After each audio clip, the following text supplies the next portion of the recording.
l'assemblée plénière, elle se tient à Lourdes, comme chaque année, et il y a tout un espace qui est prévu pour les évêques, un bel hémicycle qui est très fonctionnel, et puis on est hébergé là où les malades résident. Découvert. Ben, j'ai envie de dire au départ que l'assemblée, ça impressionne. On arrive dans un endroit qui est un peu grandiose, et donc j'ai rencontré une centaine d'évêques. On a abordé un certain nombre de sujets. Je crois que ce qui m'a le plus touché, c'est la rencontre, l'accueil de l'archevêque d'Ukraine.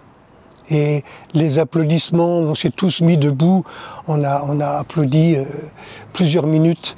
C'était un moment très émouvant, très chaud, très chaleureux. Ouais. La première chose qu'il nous a dite, c'était on est en guerre et c'est dur de vivre la paix, de prier pour la paix, quand parmi nous, il y a plein d'hommes et de femmes qui sont tués. Et puis ensuite, on a rencontré des évêques orthodoxes et un pasteur protestant pour un beau dialogue sur le plan de l'œcuménisme, en se disant, aujourd'hui, comment ensemble témoigner de l'Évangile dans un monde hostile. Et puis ensuite, on a rencontré aussi des cardinaux et évêques africains qui ont voulu souligner qu'il y avait aujourd'hui dans le continent africain un grand ressentiment. Dans beaucoup de pays d'Afrique, la France, elle est mal vue. Et ça se sentait. Et en même temps, ils nous ont dit comment préparer les prêtres qui arrivent, qu'on appelle les prêtres fidei donum, comment faire en sorte que les diocèses préparent ces prêtres à venir en France, mais qu'aussi, en France, on étudie, on essaye de voir comment des prêtres fidei donum peuvent aussi vivre un temps en Afrique. Je trouvais ça très très intéressant. Et donc il y a tout un projet d'avoir même un centre de formation pour les prêtres qui viendraient d'Afrique en France. On a aussi accueilli des évêques qui avaient participé au synode à Rome et qui nous ont dit qu'il n'y avait pas un document définitif, que d'abord il n'est pas encore traduit en français, mais que ce document-là, ça vaudrait vraiment le coup de le découvrir avec cette, on va dire, cette attention à porter à l'écoute.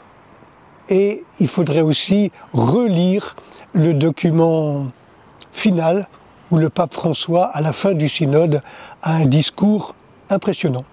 Et puis on a rencontré aussi 3 grandes formations de scouts qui sont venus ensemble, qui ont témoigné ensemble en ayant réparti leur prise de parole. Ça a été pour l'ensemble des évêques un moment fort pour dire on est différents, mais on fait en sorte d'avoir la plus grande unité possible. Et puis on a appris aussi qu'il y avait un rapprochement entre 2 radios, RCF et Notre-Dame, avec tout ce que ça pouvait comporter d'apprendre à travailler ensemble. On a eu bien sûr toujours un temps avec la commission, on va dire, pour les abus sexuels dans l'Église, avec vraiment une invitation à ne pas s'habituer à discuter ensemble du problème, mais à se dire on a un vrai devoir par rapport aux victimes, et un devoir de réparation, et qu'est-ce qu'on fait pour continuer, parce qu'il y a déjà beaucoup de choses qui sont faites, mais pour continuer à aider ces personnes qui ont été maltraitées, que le problème reste grave. Et puis, en dernier lieu, dans les grands sujets, il y a eu toute une discussion autour du numérique. Se rendre compte qu'aujourd'hui, l'intelligence artificielle crée ou peut créer des cyberattaques. Les bénévoles qui travaillent dans nos diocèses et qui se dévouent dans nos diocèses peuvent, avec leur matériel personnel, rentrer, avec les risques que ça comporte, dans les données et les informations diocésaines. Je me suis fait un sacré cadeau, ou on m'a fait un sacré cadeau de vivre un tel moment, parce que ça a un côté impressionnant et en même temps, c'est mesurer à quel point tous les évêques portent une grande et belle, mais forte responsabilité.